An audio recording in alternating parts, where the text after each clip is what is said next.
G'day, Andy Sorman-Nilsson, futurist and the founder of Thinque, broadcasting here from Auckland, New Zealand, or from the future as it were, one of the first time zones in the world to see the new light of day. I've been hanging out here in Auckland, New Zealand for the last few days talking about change management, and change management particularly from an analog mode of doing business, i.e. belly to belly, face to face, primarily personality driven and personal touch driven, high touch driven, into a future that is primarily digital, i.e. interface to interface, high tech, social, and rather than being 9 to 5, now being 24/7, 365. And as I argue in my latest book, Digilogue, How to Win the Digital Minds and the Analog Hearts of Tomorrow's Customers, the transition between these seemingly colliding words lies in the convergence of what I call the Digilogue, where truly adaptive companies get that as a change management process, it can be challenging to get people straight away, and this is both internal staff as well as customers, to go from a primarily analog mode of doing business into a digital future.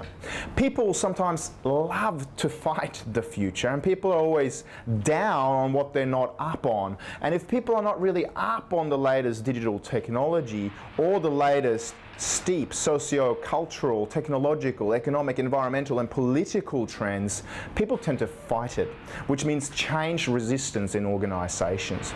Here in New Zealand, I've recently been working with the Gen I group that are evolving from Gen I into Spark Digital, part of the Telecom New Zealand part of companies that are now being rebranded as Spark, or in Gen I's case, Spark Digital. Now that journey can be an interesting one, but from a change management perspective, it's really important to pull both customers and staff into that digital future. And I believe Digilogue, the convergence between the analog and the digital world, is the key way of managing change management.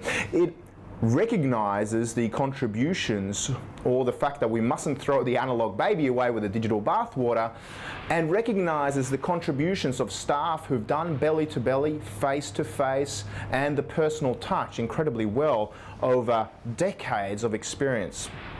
But it also recognizes that the future is increasingly digitized, virtual, cyber, and dominated potentially by androids and cyborgs. So it is a nod of respect both to the ways of old and the ways of new. And Digilogue is that kind of Swedish diplomatic space in the middle where innovation and change management is increasingly happening. It is the transitional moment in time that is so key for organizations around the world to really get right now at this moment of digital disruption, where some organizations are careening too fast into the future and leaving some people behind in the digital divide. To provide a digital provide, you need to reach out and wear your heart on your sleeve and make sure that people's minds and hearts, both internally and externally, are garnered and are brought into the future together.